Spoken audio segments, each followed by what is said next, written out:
Oh, I can already hear the pitchforks, but let's cue the music.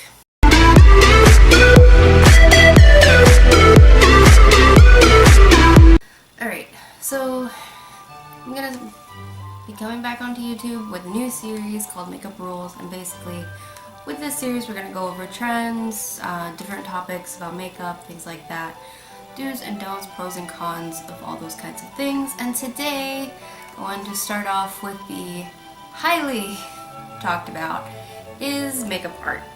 Now, my answer is kind of. Like, yes, there's obviously the creative part, you know, putting glitter on your eyelids, doing all kinds of crazy things with your eyeliner, things like that, more editorial makeup. That part is art. The thing that a lot of people, I guess, don't realize when they say makeup is art is a lot of the time it can be perceived as makeup is just art, which is not entirely true at all. Because as somebody who has, I've freelanced for a few years, kind of fell off doing that a little bit, but I do work at Sephora as well, and do the makeovers and things like that, so I've worked on a lot of different people, and I think that a lot of influencers and even people in like different makeup groups and things, and just in kind of the enthusiast side of the makeup world, don't realize is that a lot of it has to do with your skin chemistry. You know, whether a product's going to work for you based on how your skin reacts to it, what ingredients are in it, for different techniques, whether it'll work on based on your face shape, because, you know, not everything is going to work on the same on everybody. I have more hooded eyes. I can't do a cut crease, basically. Some days it kind of looks like it because my crease makes it look like I've cut something, but no. Whereas somebody who has a lot more lid space, they can do cut creases for days, you know? Some things that look good on me are not going to look on somebody else. I tried the new Kat Von D liquid lipstick, the like blue one. It looks terrible on me. It makes me look orange, but somebody who has a deeper skin tone, that would look amazing to give you a nice pop.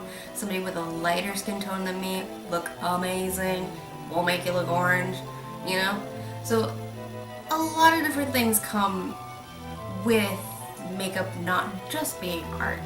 And I feel like that's kind of the part where pros and enthusiasts kind of, well, they divide on a lot of things, but that's kind of a main issue when it comes to whether makeup is art or not, is that it's not really a one-size-fit-all kind of thing like everybody, not everybody, but like a lot of people in the enthusiast side like to think. If you go into, I know I've seen it happen a lot, if you go into any of the Facebook groups, somebody will say, well, this isn't really my style, but, you know, whatever. And people just swarm on that. And the thing is, yeah, it might not be your style, you know? So what? And that also doesn't mean, like, keep your opinions to yourself either, because, you know, just like any form of art, it's open for criticism. And the thing is that you can't have it both ways, where it's art but nobody can give their opinion on it, because that's not fair to people either, you know?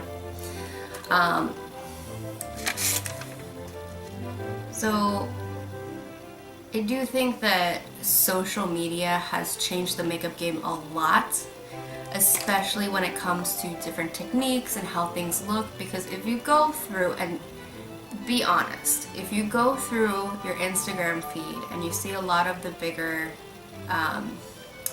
influencers, you go on YouTube, whatever, a lot of people look exactly the same. And that's not just because they're using the same products, it's not because whatever, it's because they're applying their makeup the exact same way. They're using the same amount of product, which, if you have clear skin, you really don't need a full coverage foundation, but I see some people doing that anyway, you know? And I feel like that's kind of another thing that kind of like almost halts the creative part or the artistic part about makeup is that everybody's starting to look exactly the same, you know? And on the flip side, you also have like these big online publications that are saying, this is a trend, that is a trend. Like, I just saw a thing on, I think it was Pop Sugar, saying that draping is a trend.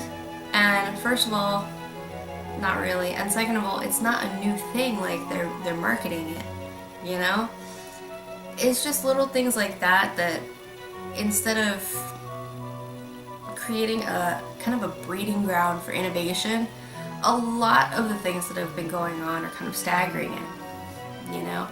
I know a lot of people want to be famous on YouTube and Instagram, whatever, but at the same time, like, why would you want to look like everybody else?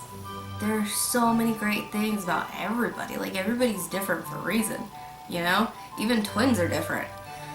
And when you start doing your makeup so that you look like everybody else, and you put on such heavy layers so that you look exactly like the person that you're seeing on these social media sites, that kind of really takes away from the whole argument that makeup is art, because at that point it's not an art. You're just copying somebody. So I guess I wanna end this with a challenge. So as you can see, I didn't plan this very well. But what I want you guys to do is figure out something that you like about your face. We'll just keep it on your face.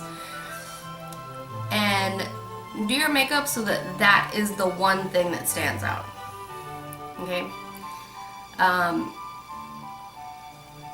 Tag me on Instagram, because that way I can see the pictures. And then on next week's video, I'll go ahead and post as many of you guys as I can in the video. Because I really feel like, I don't even know, I feel like we've kind of lost focus on ourselves just in an attempt to kind of look like everybody else. You know what I mean? So, but what do I know? I'm just some crazy lady talking to a camera in my room alone with brightly colored hair. So, yeah, I had a better ending planned for this video, but I guess it's gonna have to do. And as for the comments in this video, I want you guys to tell me, you know, if you don't want to do the Instagram thing, I want you guys to tell me what inspired you to get into makeup in the first place. You know, was it wanting to be creative? Was it learning how to do something new? What was it? Just let me know down at the bottom and we'll share those too. Alright, so if you guys like this video, don't forget to give me a thumbs up. Jesus, it's been such a long time since I said something like that. If you guys like this video, don't forget to give me a thumbs up. Subscribe to see what comes out of my channel next, because I have some really exciting things going on. And let me know down in the comments what you want to see next, where you want to see the series go. If you think it's a load of poo, let me know. You're not going to hurt my feelings. And hopefully I'll see you guys in the next video.